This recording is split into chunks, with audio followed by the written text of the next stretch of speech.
জ্যোতিষবিদ্যা ও ভাগ্য গণনা।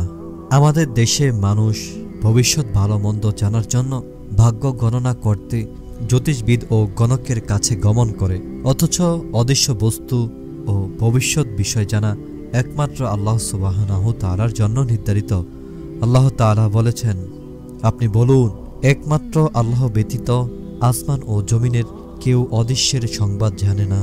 অন্য কেউ এই বিষয়ে জানার দাবি করা বা জানার চেষ্টা করা মূলত আল্লাহর সংরক্ষিত অধিকারকে খর্ব করার শামিল, যা মূলত শিরকের অংশ বিশেষ।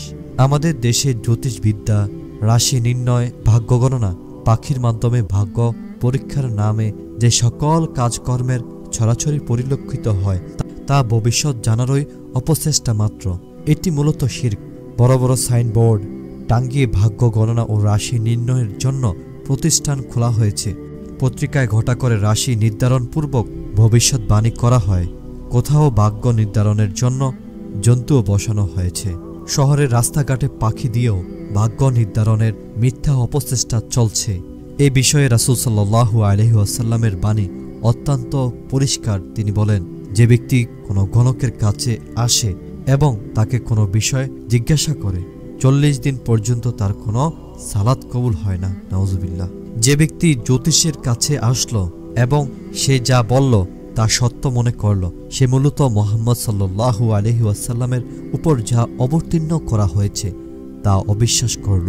এর অর্থ হচ্ছে যে সে কাফের, আর তা এই জন্য যে মুহাম্মদ সাল্লাল্লাহু আলাইহি ওয়াসাল্লামের প্রতি নাজিল হয়েছে যে গায়েব কেবলমাত্র আল্লাহই জানেন।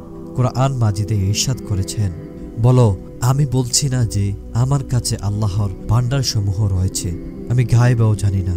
আমি তোমাদের এই কথা বলছি না যে আমি একজন ফেরেশতা, আমি অনুসরণ করি শুধু তাই যা আমার কাছে ওহী হয়ে আসে। নির্দিষ্ট তারকার নির্ধারিত স্থানে উদিত হলে তার প্রভাবে এই কল্যাণ বা অকল্যাণ হতে পারে। নির্ধারিত মৌসুমের প্রভাবে বৃষ্টি বা জ্বর হতে পারে প্রভৃতি সেই সব কথাবার্তা আমাদের সমাজে অহরহ প্রচলিত রয়েছে, যা পূর্ব উল্লেখিত শিরকের অংশ বিশেষ।